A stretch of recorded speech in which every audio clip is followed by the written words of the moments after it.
Hello बच्चों, मैं हूं महेश मौर्य और आपका ये प्यारा सा चैनल है महेश मौर्य क्लासेस।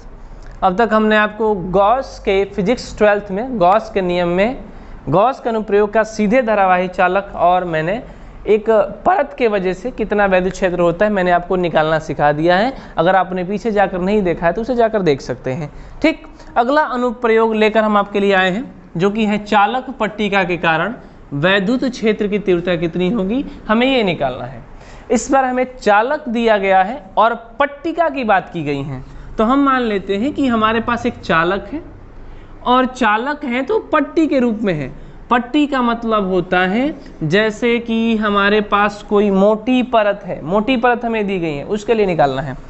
तो और ये चालक है, तो दूसरा पॉइंट ये हुआ कि अगर ये चालक है तो जो इसमें आवेश होंगे ये केवल ऊपरी सतह पर होते हैं, क्योंकि चालकों में आवेश उनके केवल ऊपरी सतह पर बहता है, अंदर किसी तरह का कोई आवेश नहीं होता।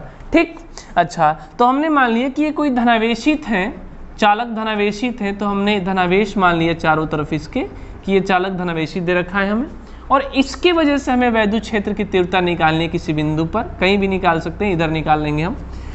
तो जैसे मैंने आपको पीछे बता रखा है कि अगर ये इस पर धनावेश है, प्लस क्यू आवेश है हमारा, और हमें इस बिंदु तक निकालना है वैद्युत क्षेत्र की तीव्रता, तो चूंकि ये भी तो एक परत ही है, तो इस परत के वजह से गॉसियन पृष्ठ इसका भी कुछ बेलनाकार टाइप से ही होगा, इस तरीके से होगा इधर। ठीक, बेलनाकार होगा। अब हम क्या कहेंगे कि जब ये परत बेलनाकार है तो बेलनाकार और गॉसियन पृष्ठ बन जाए तो तीन जगहों पर वैद्युत फ्लक्स निकाला जा सकता है। तो हम कहेंगे कि एक वैद्युत फ्लक्स यहाँ निकल सकता है, दूसरा यहाँ निकल सकता है और तीसरा इधर कहीं निकल जाएगा। ठीक, तो इसका जो क्षेत्रफल सदिश होगा, अगर डीए मानना है तो आप डीए मानिए, डीएस मानना है तो डीएस मानिए। तो मैंने क्या कह दिया कि हमने इसे डीए मान रखा है। ठीक, ए मान लेते हैं कि डीए वेक्टर एक क्षेत्रफल सदिश इधर, दूसरा क्षेत्रफल सदिश कुछ इधर, और तीसरा क्षेत्रफल सदिश हमने मान लिया इधर, तीसरा।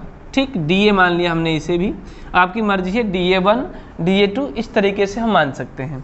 ठीक, चूंकि कोई भी चालक होता है तो चालक में जो आवेश होता है अंदर नहीं बहता। ठीक, इनके केवल ऊपरी सतह पर होता है, ऊपरी लेयर पर होता है। जैसे मैंने ये मान लिया चालक है तो इसमें जो आवेश होगा ये केवल इसके ऊपरी सतह पर ही बहेगा, इसके अंदर आवेश नहीं बहने वाला। तो जब इसके अंदर आवेश नहीं बहेगा तो Q का मान 0 होगा, इसलिए यहाँ पे E का मान 0 हो जाएगा। यानी कि इधर चारों तरफ इधर इतनी जगह E का मान जो है वो सब 0 है। ठीक, E का मान 0 हमने मान लिया। इस पॉइंट पर जो वैद्युत क्षेत्र की तीव्रता इस धनावेश से निकलेगी वो इधर निकलेगी, यानी कि इन दोनों के बीच का जो कोण बना ये 90 बना। तो cos 90 डिग्री पे जो फ्लक्स होता है 0 निकल कर आता है, यानी कि E का मान 0 हो गया। तो फाई बराबर में E डी cos थीटा, ऐसे ही 0, E का मान 0। 90 डिग्री आ गया तो cos 90 ये भी 0, यानी कि इन दो जगहों के वजह से जो फ्लक्स का मान है वो 0 आने वाला है। यानी कि जो टोटल फ्लक्स का मान निर्भर करेगा केवल वो इस वाली सतह से निर्भर करेगा, इस पे निर्भर करेगा, यानी कि E केवल और केवल इस पे निर्भर करने वाला है। E का मान 0 है तो फ्लक्स का मान भी 0 हुआ, अंदर 90 डिग्री है तो इसके लिए भी फ्लक्स का मान 0 हुआ, लेकिन इनमें थीटा का मान 0 डिग्री है तो फ्लक्स केवल इसकी वजह से निकलेगा। और चूंकि हम जानते हैं कि फाई बराबर में Q बटा एप्सिलॉन 0, फाई बराबर में Q बटा क्या मान लिया हमने, एप्सिलॉन 0। ठीक, ये हमारा E है, E का मान अंदर हर जगह 0 है। ठीक, तो फाई केवल किसकी वजह से निकलेगा, इसकी वजह से, क्योंकि ये 90 हुआ तो भी फ्लक्स 0, E का मान 0 तो भी फ्लक्स 0, तो केवल इसकी वजह से निकलेगा। और फाई का फॉर्मूला होता है E vector DA vector, DS मान भी सकते हैं, डीए भी मान सकते हैं।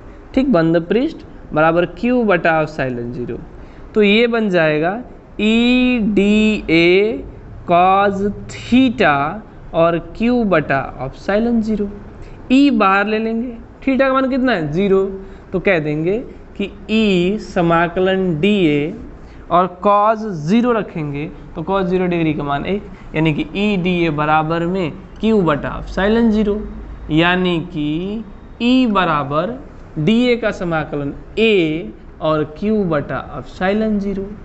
चूंकि ये परत है तो इसका क्षेत्रफल निकलता है, और जब क्षेत्रफल निकलेगा तो पृष्ठीय आवेश वितरण सिग्मा, पृष्ठीय आवेश वितरण सिग्मा बराबर में क्यू बटा ए, यानी कि क्यू बटा क्षेत्रफल। तो क्यू का मान आ जाएगा सिग्मा इंटू ए, पुट कर देंगे यहाँ पे, तो ई ए बराबर क्यू, क्यू की जगह पर सिग्मा ए बटा एप्सिलॉन 0।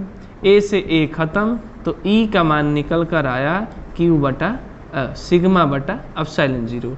तो ये था हमारे लिए किसी न किसी चालक की वजह से, चालक पट्टिका की वजह से कि वैद्युत क्षेत्र की तीव्रता कितनी होगी, तो सिग्मा बटा एप्सिलॉन 0। ठीक, जब दोनों प्लस आवेश हो तब।